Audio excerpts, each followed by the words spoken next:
మోకాళ్ల నొప్పులు, gas, gut health వంటి సర్వ రోగాలకు నివారణి అరుణ యోగా ఆముదం.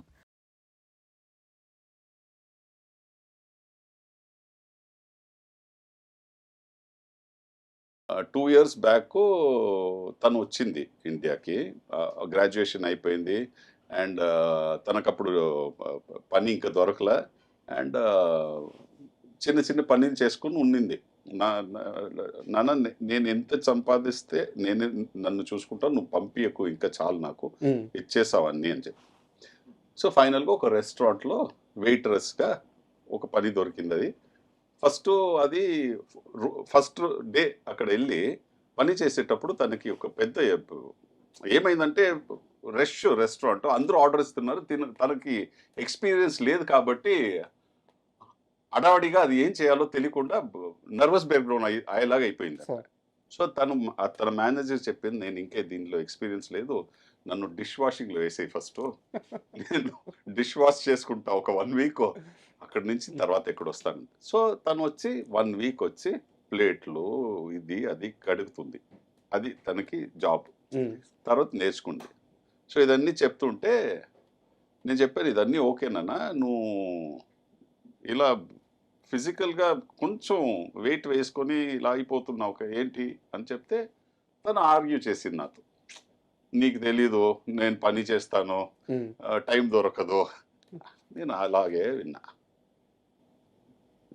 సరే, టైం లేదు, నేను పని చేస్తా, నువ్వు పని చేస్తున్నావు, నా పని ఇంకా ఫిజికల్, నీ పని టైం ఉంది, నా పనికి టైం లేదు, బట్ నేను నా ఫిజిక్ని చూసుకుంటానుగా, నేను హెల్త్ చూసుకుంటానుగా, ఇదన్నీ చెప్పు.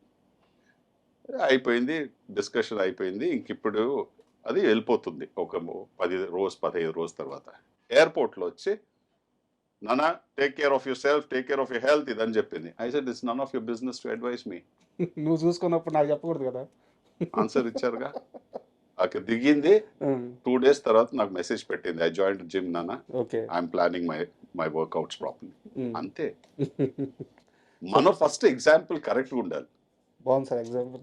మనం బిడ్డలు ఎప్పుడు నువ్వు ఇలా ఉండాలి, అలా ఉండాలి, నీకు ఇది తెలియదు, అది తెలియదు, తప్పండి. ఇప్పుడు ఎప్పుడు మొబైల్ చూస్తూ ఉంటారంటారు చిన్న పిల్లల్ని.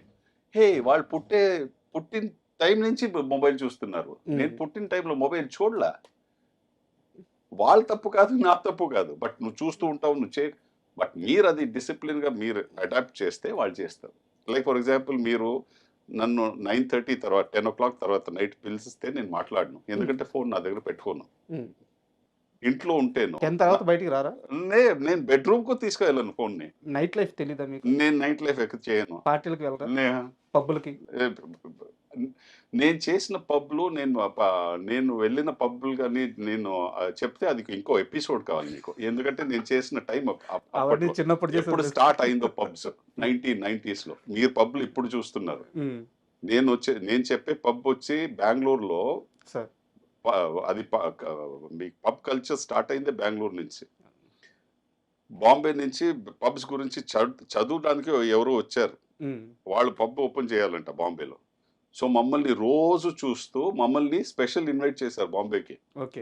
మనం ఫ్లైట్ తీసుకుని బాంబేకి వెళ్ళాం. అవన్నీ చేసి నేను అండ్ ఇప్పుడు చేసేటప్పుడు నేను చేయకూడదని చెప్పను ఎప్పుడు. నేను అందరికి చెప్పేది అంటే చేయండి, but you should know your limits. And most important thing is మీరు ఎప్పుడు వద్దని చెప్పాలి, అది మీ దగ్గర ఉంది. మీరు రజనీకాంత్ గారిది అరుణాచలం సినిమా చూసారా? దాంట్లో అరుణాచలంలో రజనీకాంత్ గారు అంటే వాళ్ళ కొడుకు ఒక కండిషన్ పెడతారు, చుట్ట తాగుతున్నాడు అంటే ఒక రూమ్ నిండా చుట్టలు వేసేసి ఇక లైఫ్లో మళ్ళీ చుట్ట గురించి మాట్లాడకుండా ఎంజాయ్మెంట్ చేసి అని బయటికి తీసుకొస్తారనమాట. మీ లైఫ్లో ప్రతిదీ అలాగే జరిగింది? అలాగే. ఇప్పుడు మా అన్న ఇప్పుడు లండన్లో ఉంటాడు. చిన్నప్పుడు బాగా తినేవాడు. అప్పుడప్పుడు కిచెన్కి వెళ్తాడు, తీసుకుంటాడు, తింటాడు, అలా ఉండేవాడు. అతన్ని మా అమ్మ కంట్రోల్ చేయలేరు. ఒకరోజు మా నాన్న ఏం చేశారంటే, ఇలా సంక్రాంతి రోజు పండుగలో కింద కూర్చోపెట్టి ఎల వేసేసారు. దాంట్లో ఎంత రైసు, ఎంత సాంబార్ వేశారు, ఎంత ఇది వేశారంటే ఆడు చాలు చాలు చాలు అని చెప్పి ఏడ్సే వరకు అతనికి వేశారు. ఆ రోజు ఆడు అలా తినేది మానేశాడు. అప్పటి నుంచి తిండి తగ్గించాడు. ఎందుకంటే అతన్ని తినకూడదని చెప్తే చేయడు. కాలుగా తిన్ను, ఇంకా తిన్ను, ఇంకా తిన్నంటే ఆడు మీ లోపల రావాలి ఫస్ట్ నాకు చాలు అని చెప్పేది. అప్పుడు ఆడు డిసైడ్ చేసుకున్నాడు ఇంతే లిమిట్ లో తినాలని. అలా అరుణాచలం మీ ఫ్యామిలీ స్టోరీ లాగా ఉంది అయితే. అది కాదు, డెఫినెట్లీ కాదు, అంత డబ్బులు లేవు మా దగ్గర. అండ్ మీరు తమిళ్లో సార్ చాలా మీ కెరీర్ చాలా ఎర్లీ స్టేజ్లో నాకు తెలిసి ఫస్ట్ సినిమానో సెకండ్ సినిమా అనుకుంటాను, అక్కడ విజయకాంత్ గారితో మీరు మూవీ ఫస్ట్ మూవీ అండ్ అంటే విజయకాంత్ గారు అంటే అక్కడ తమిళనాడులో ఆయన మాస్ ఫాలోయింగ్ అని అంతా అవును. తెలుసు. ఇక్కడ తెలుగులో కూడా ఆయన చాలా గొప్ప సినిమాలు చేస్తున్నారు అనమాట. ఆయనకి మంచి ఫ్యాన్స్ ఉన్నారు. అవును. విజయకాంత్ గారితో మీకు మర్చిపోలేని ఒక ఇన్సిడెంట్ ఏమన్నా ఉంటే చెప్పండి.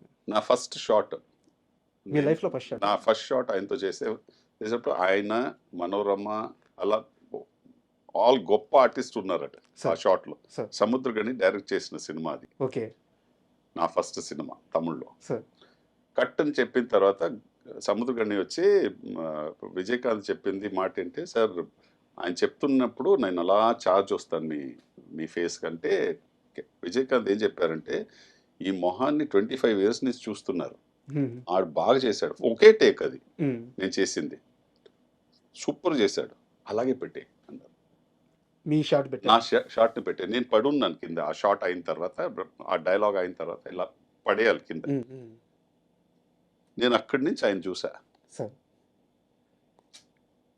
ఐ మీన్ ఎంత కాన్ఫిడెన్స్ ఉండాలి, అవునవును మీన్స్ తన మీద ఎంత కాన్ఫిడెన్స్ ఉన్నాయి. అది కాకుండా ఇంకొకరికి ఎంత స్పేస్ ఇస్తున్నారు ఒక హీరో. అవును నా ఎక్స్పీరియన్స్ అలా ఉండింది ఆయనతో. సార్. చాలా extraordinary human being, great human being. Sir and మీకు ఇది చెప్పాలనిపిస్తే చెప్పండి, లేకుంటే స్కిప్ చేసేసేయండి. నెక్స్ట్ తమిళనాడులో ఎలక్షన్స్ ఉన్నాయి, అక్కడ విజయ్ గారు బరిలో ఉన్నారు. ఆయన విజయ అవకాశం ఎలా ఉండబోతుంది మీకు తెలిసినంత వరకు? నేను పాలిటిక్స్ అంత ఫాలో చేయను సార్. అంత చేయను పాలిటిక్స్ చెప్పడానికి. అండ్ ఇంకోటి ఏంటంటే, మీరు చూస్తూ ఉంటే going by even exit polls, అదన్నీ ఎగ్జిట్ పోల్స్ అన్ని రాంగ్ అవుతున్నాయిగా. సో నేను ఏదైతే చెప్తే అలాగే ఉంటుంది ఎగ్జిట్ పోల్ లాగా. మీరు చెప్పేది రాంగ్ ఉంటుంది. అంటే కొంతమంది తప్పించుకోవడం వేరు సార్, లాజికల్ గా తప్పించుకుంటున్నారు మీరు కొన్ని విషయాలు. తప్పించుకుంటుంది కాదు, నేను చెప్పేది అంటే, ఇప్పుడు పాలిటిక్స్ అర్థం అయితే నేను మాట్లాడొచ్చు.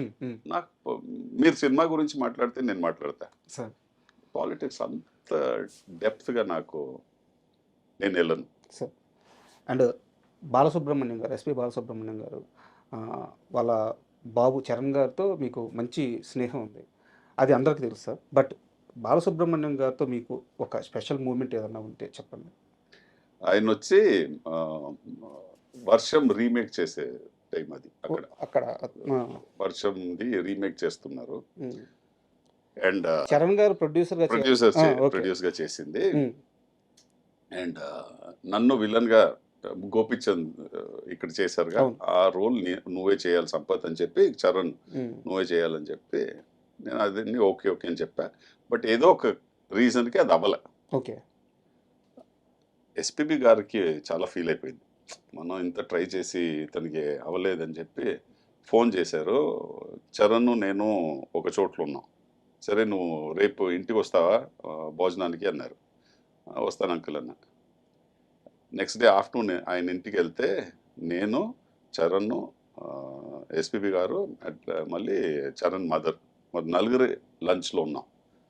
ఆయన చెప్పిన ఒకే మాట, సంపత్ ఇప్పుడు అంటున్నారుగా ఆప్షన్స్ చూద్దామని, నువ్వు ఎలా పెరగాలంటే లైఫ్లో ఆ క్యారెక్టర్కి ఆప్షన్నే లేదురా, అతన్నే వేయాలి, అలా రావాలి నువ్వు, ఎందుకంటే నీ లోపల అది ఉంది నాకు తెలుసు అని చెప్పి భోజనం చేయన్నారు.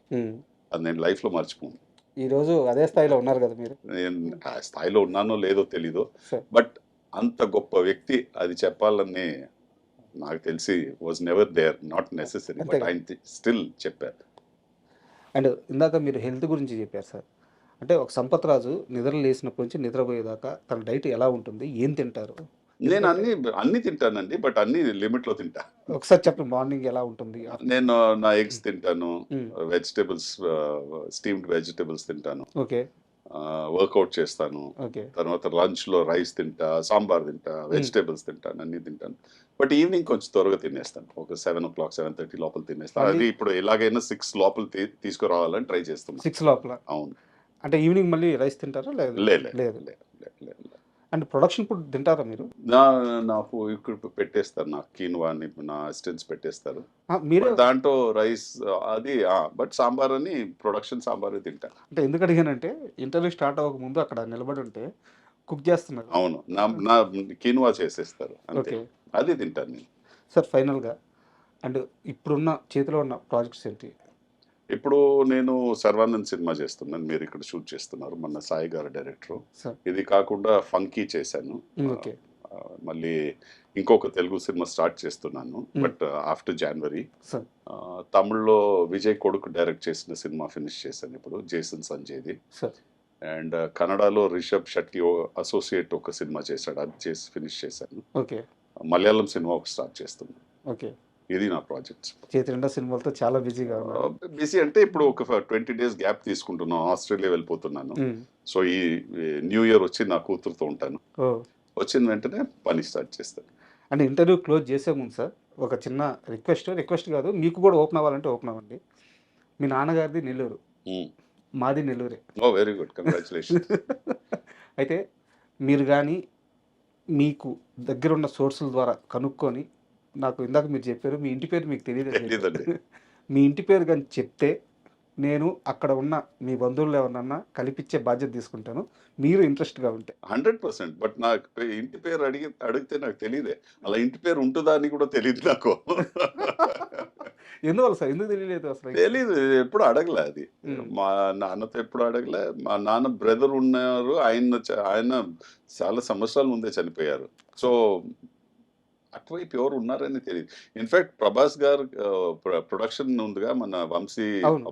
వాళ్ళు నెల్లూరేగా, అవును వాళ్ళు అదే చెప్పారు అప్పట్లో. నేను అక్కడ మన సక్సెస్ మీట్ లో వచ్చేటప్పుడు నెల్లూరులో నేను మైక్ లో చెప్పాను, ఇది మా నాన్నగారి పేరు, ఆయన వచ్చి ఇక్కడి నుంచి వచ్చారు, మిలిటరీకి వెళ్ళారంట, ఇదన్నీ కథ చెప్పాను. అండ్ ఎవరైనా ఏదైనా ఇన్ఫర్మేషన్ ఇస్తే బాగుంటుందని. ఎవరికి ఇన్ఫర్మేషన్ ఉంటుందని, ఆర్మీలో ఎన్నో మంది ఉంటారు ఇక్కడి నుంచి, శ్రీనివాసన్ అని. ఇది ఎలా అంటే ఒక చోట్లో మీరు రోడ్ సైడ్ లో కూర్చుంటే ఎవరో వచ్చి ఒక అడ్రస్ అడిగితే లావు ఉంటాడు, అవును అలా ఉంటే ఎలా చెప్పొచ్చు, ఎన్నో మంది లావు ఉంటారు అక్కడ. సరే, ఒకవేళ మీకు నెల్లూరులో మీ బంధువులు దొరకకపోయినా సరే మీరు ఒకసారి నెల్లూరు రావాలి. 100% వస్తా. మా నెల్లూరు చేపల పులుసు, అవును, నేను రెడీ, నేను ఎప్పుడైనా రెడీ. తినడానికి ఎక్కడైనా వెళ్తాను నేను. రావాలి, మీరు వచ్చినాక నాకు కాల్ చేయాలి. ఓ